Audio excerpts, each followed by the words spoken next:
Hey, Jason with the Beer Money Pulling Team here. Gregg Randall, General Manager of the NTPA, and it's Tuesday, Tomah week, Greg. Tomah week. Tell me what's happening. It's a true week for me. I landed Sunday after Hutchinson, after a nice Father's Day at the Mall of America. Spent a little bit of money there. Yeah, at the Mall of America? Yeah. Was everybody with you? Or? Yeah, well, my wife and daughter and mother-in-law, and they came out with more stuff than I did, but that's to be expected. Did you get lost at all? That place is kind of big. It's not too hard to get lost there, but it's pretty easy to find your way because the amusement park in the center, and if you know where you are adjacent to the big Ferris wheel in there, you're golden. Yeah, absolutely. Hey, let's talk about, before we get into Tomah, let's talk about Hutch a little bit. Really excited, Esden Lane. I interviewed Esden. His podcast went off last night. 1,200 downloads in 2 hours. So when you're the king of smoke, you're going to have a lot of listens to you. You're going to have that. That's Makes right. you feel good. Yeah, but good he was able to give a good update. And the talk is he's going to be here this week. Yes. But he can't make Bowling Green. I had that wrong.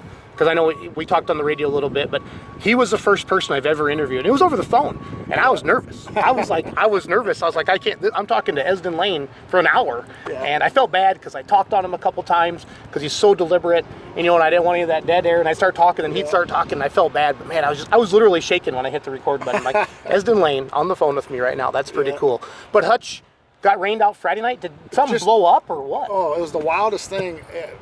Every time I've gone up there, it's rained on us, Wisconsin, Minnesota on the Thursday going in. It always has rained. This time it didn't. They forecast 0% chance of rain. We're thinking, wow, this is great. So I'm in the trailer doing a little something on my laptop, and I hear the little weather bulletin noise that interrupts the deal in the other room. And I walked in and said, severe thunderstorm warning, St. Cloud, Minnesota, 60-mile-an-hour winds, quarter-size hail. And I'm thinking, wow, that's north of us. Well, I looked on my phone, and the track was going right south. Well, it was so hot and humid. It was very hot and very windy, windy. And it blew up, and it came, and it continued. And we always say we want a no doubter, so there's no question in anybody's mind, be it the fans, be it the pullers, be it the promoter, be it us helping on the sanctioning end, a no doubter. Either it just doesn't stop raining and there's no second guessing what you did, or it quits raining and you go for it. When it's that cool kind of in the middle, that's always tough for anybody. Well, it's tough for the promoter because if I'm a fan, and we were getting people sending messages to a Beer Money Pulling Team, as Hutch on, and we were up in Macville, so I was on the track doing some stuff for the pull up there. I was a trackside announcer up there, and it was tough because you want to answer people, and I didn't know. And then Joel Bergstrom, who runs around with Esden, was texting me saying it got canceled, and I was just bummed out. Yeah, it was too bad, but we had a great show on Saturday night. Yes, you did. Full house. I mean, they brought in 1,000 more seats. They still had standing room. I saw pictures of the crowds, and I want to get to Hutch, but it conflicts with a pull for us for Badger State pullers for points. But I want to get to Hutch really bad because it seems like a heck of a good place. Big grandstand, and it's put on by a puller. Roses do it? Ricky and Julie Rose. Well, what tractor do they have? They have the Giddy Up, the mod, 3 and 4 inch mod. And they do a very good job with that. They've got a very good tie-in with LG Seeds and Arnold Equipment, a good big Case IH dealer up there. Yeah. So, but they had 4 inches of rain from that Sunday going into that Friday, and we ran everything, and then we had our intermission, and they had a couple semis and the unlimiteds, and they had brought Jim Miller up to build the track and so forth. But it was one of those situations where the 4 inches of rain started to show up. The sled got heavier. Yep. The horsepower got greater, and it got a little slick. They had to make adjustment a couple times, which is pretty rare. It really kind of speaks of what we were dealing with, and you had to, as good a track builder as there is, according to pullers and everybody else. And it just was one of those situations where it was hard to cope with. It was a little tricky. I talked to Bob Jostock, and I said, what'd you run for gear compared to running the mod up here? And of course, he still has 4 engines, and he said, I ran the same gear, and I moved weight back.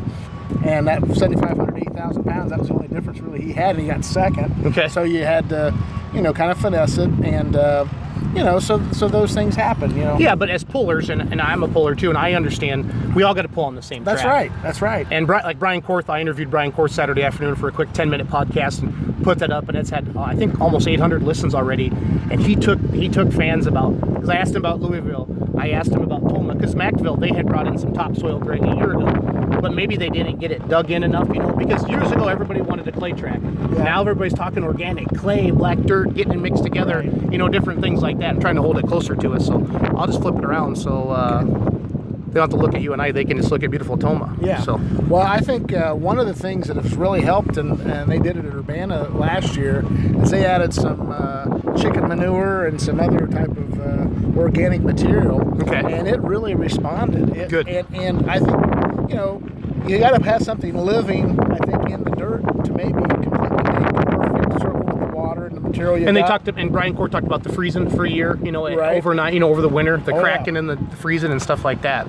But he talked about Tomah being one of the premier tracks in the country, Yep. and he said Louisville was similar to that. Because I've always wanted to know. I mean, I've never got to pull at Tomah or Louisville, and it was just kind of neat to talk to a Grand National puller like that who's looking forward to coming to Tomah this week, and Bowling Green. And he talked about his rings there. We talked about the Bowling Green track. Different parts of the country, it's the dirt you have. It's what God gave you. Yes. And I was in Elizabeth City a couple of weeks ago, North Carolina, and they actually had what I call northern type dirt. And I asked, where did you get that? And they said, oh, it's kind of around here. And they're fairly close to the ocean. Okay. And I was surprised to see the material that was there. Usually it's red and stains your shoes, and that's where it's a little different. It gets a little slick sometimes when the moisture comes up. But this was different animal. But yeah, Tomah, they decided to open the track up today. We're on Tuesday, the 21st, and we're supposed to get some chance of rain tonight or tomorrow. And it's not going to hurt anything because it's been kind of dry around here, as you can see. It's dusty and dry, so. And you were showing me, so we're sitting right next to where the eliminator is going to sit, at all the sessions. So you said did some upgrades here. We got a, black top. Yeah, this is a ground up asphalt, and this is an improvement they made, and they made the improvement also in the area where they do the teching. It gets a little bit, if it gets wet, it gets a little muddy. They've completely done the same there, so a great improvement here in Tomah. And so everything kicks off Thursday night. What's the Thursday night? Yeah, we are 6 o'clock. 6. I don't put you on the spot. You have a million things going on. I've got I just know I got to be here. Let's see. We got a show time of I think it's 7:30. I got all the crew awards and sled agreement. I got all kinds of stuff going on. Yeah, you do. Let's see. We start at 7. 7 Thursday night. Yeah. Okay. What classes do you know? That's light unlimited and super stock diesel 4x4 trucks. We're taping both of those classes for RFD. The light unlimited, that's the 2-engine class, right? 2-engine class, and I'll tell you what, Diekman's at Twin Allison's made a fantastic run down there. Benson, that's a rat poison? Rat poison, okay. And couldn't come back for the pull-off. I think he might have had them all covered that night. It was a beautiful run. And then on the grandstand side, we got a light super stock and super stock open. So, it's going to be a good start off to the show for sure. And then Friday day, Friday night, Saturday day, Saturday night, and then Sunday day. Noon 6, noon 6, and I think it's 1 o'clock on Sunday. I think that's right. Maybe they went back to noon, though. So 6 sessions? We've got 6 sessions, okay. And all 12 Grand National divisions. Tomah's the only place where you'll see all 12 Grand National divisions, plus they have the Superstock Diesel Trucks Pro National Purse. Yeah, and when I pulled in to meet you here today, I saw some of the guys came down from Mac. I saw Don Bowling's here with Bowling for a Cure. I saw Carl Atley here with the Lethal Weapon truck, and I'm not sure, the Nut Job's a new truck. They're out of Ohio. Brian Withrow. Brian Withrow, yep, I couldn't think of his name. The interesting thing about Brian is I did not know Brian, but he's from Champaign County, Ohio, same as me. And I said, I just don't know the name Withrow. He says, well, I moved from Eastern Ohio. He moved several years ago, but he moved to the county after I moved to Worthington. Okay. But it's kind of funny. He's right there in the same county. So, and we got also the farmers there. Kyle Michael. He's right there too. Yep. In the same county, so kind of interesting. But it's going to be a big show here in Tomah. Going to be a lot of entries, a lot of intrigue. A lot of people feel like, even though they've had some Grand National pulls, that this is kind of always been kind of. This is the Super Bowl, one of the Super Bowls. Summer, yep. I know. I mean, Tomah is. Something you take vacation for.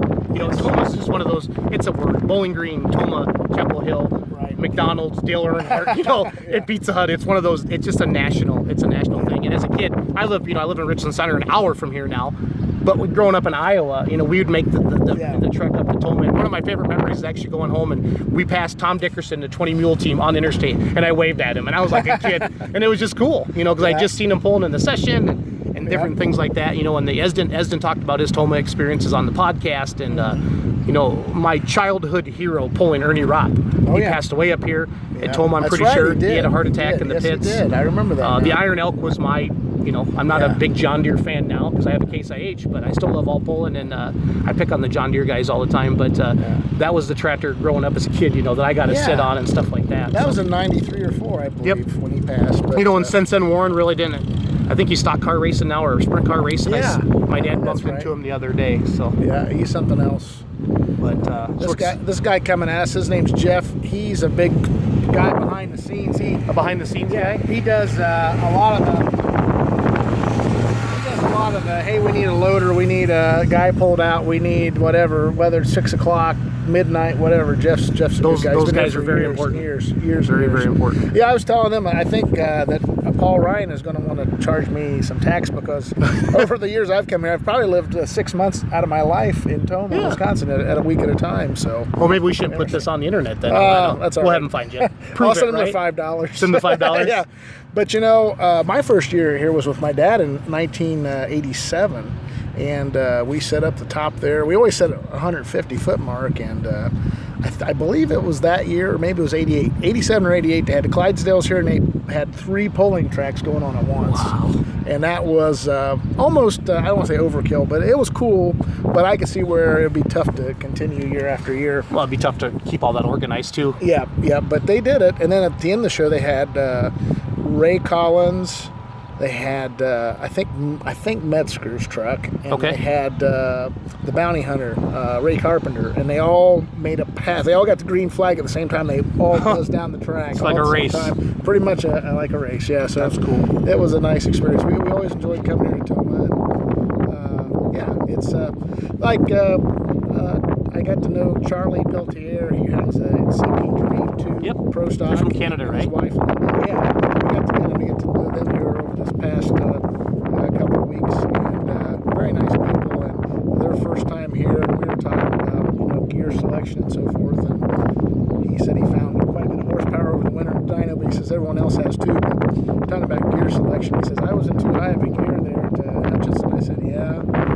He says everybody asks if I can run this gear, and they say yes. I said try a lower gear first and see how it does, because I think on some of these tracks here, they got a little bit more bite. They do. It seems like the heavier the material, it seems like that lower gear you need to kind of reach for. Absolutely. Greg, how many people can fit in here at one time? That's not a fair question. No, that's a good question. I've always wanted to know, is it 10,000 people? Is it 7,000 people? They've always kind of estimated over all the sessions, 60 to 70,000. Okay. And they have a lot of town people that come, and they never come inside the fenced community, as we'll call it. Yep.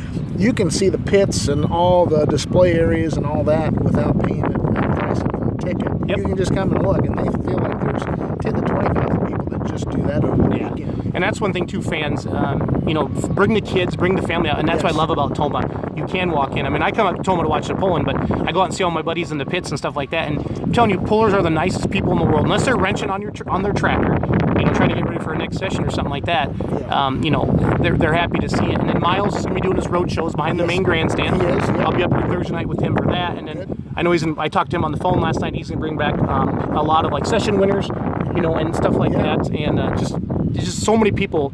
Like I said, Tomah is a big deal, and so far the forecast looks good. Not too hot, not too cold, not a lot of rain in the forecast. It seems like the last couple of years we've had a couple of sessions get rained out up here. Nothing we can do, but Tomah is Tomah, and this town is going to be hopping. It is. One other thing that's kind of a little maybe known to people outside of Tomah is they have something called a kids club, and it's at 9 a.m. on Friday. Okay. And it's actually right to the right of us here, kind of the infield starting area. Okay. They'll erect a tent, and they will have drivers signing autographs. They usually give out a free T-shirt or something, and they actually sometimes they've been able to color the T-shirts, and neat. They give them all kinds of stuff, hot dog and a drink, and the kids they still have like over 300 kids come through that. Wow. In a 2-hour stretch. One thing too, we've been talking about Let's Grow pulling and the entertainment side of it. Does Tomah have a pedal pull at all? If they do, It's happening when I haven't been there available. These aren't always fair to you, but that's okay. There's so much going on up here. I would not be surprised on that one. I know Hutchinson had one last. But if you're a smaller promoter, I mean, Tomah's the mecca. I mean, it's one of the top 5 pulls in the country without a doubt.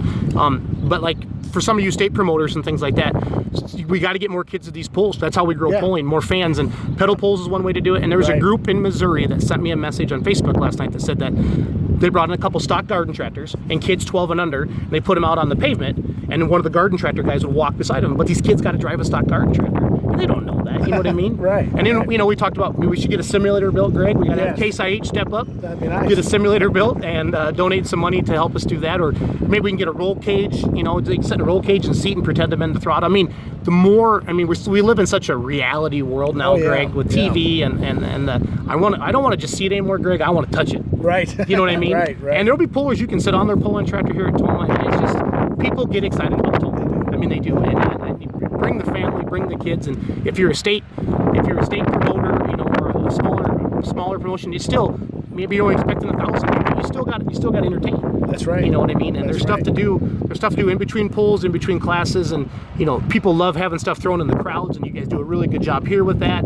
There's always something going on. The on-track interviews for the top 3. Right. You hear the puller say, "This is my dream to be up here in front of the interview." Well, and they're actually Chris Shire and I were talking about it yesterday, what to do, and we went in here and did some measurements. But right in front of the announcer stand, they're actually building an awards platform. Okay. They're not going to have any sponsors sitting there now, and they'll be up on that second deck, and there's going to be a backdrop that's behind them in front of the announcers, and so they're going to take their pictures there and everything else. Because one of the things that the crowd and some of them said is they stop the show to do the awards. They like to see the awards, but they like to see the pull too, and integrate it all together, and that's a good way to do it.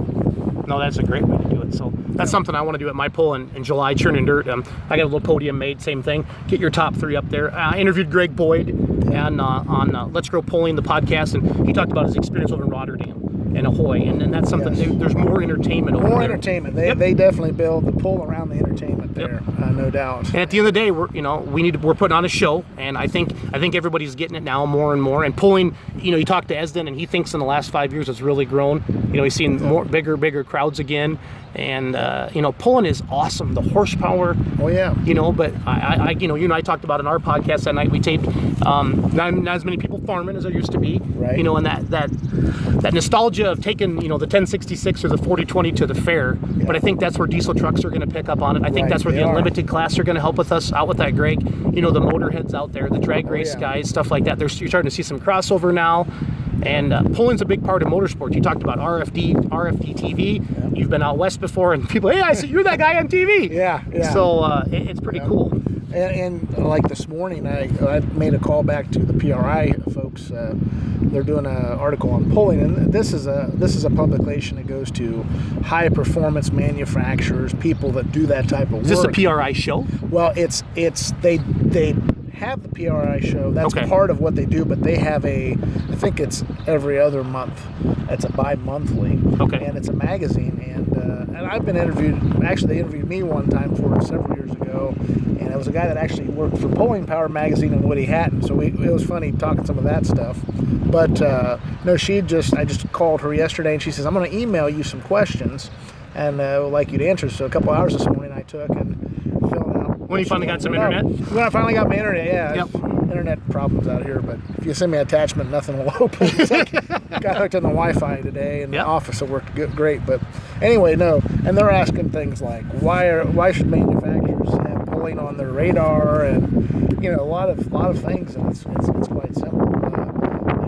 They want to make it go fast and make horsepower, and there's a contingent of guys that do this, and they are upgrading every year, so you better have a portion of that market.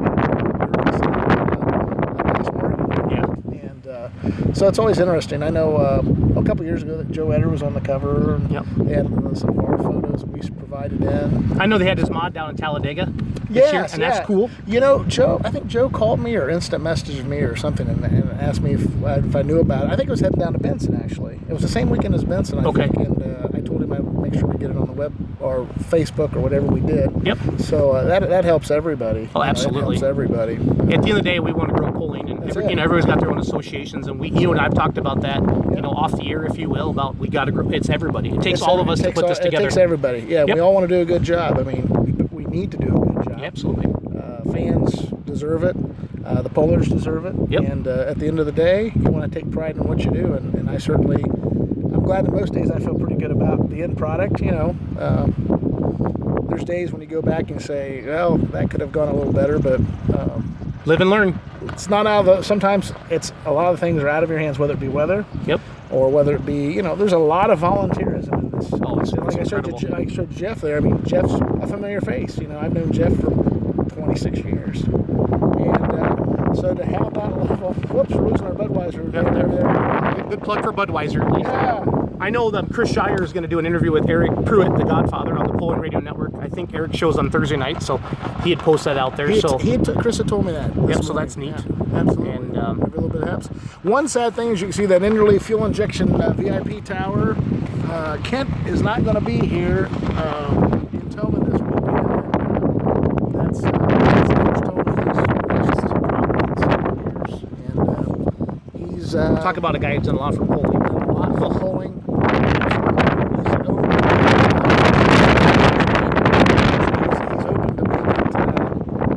Make it to the Urbana for Enderley. So.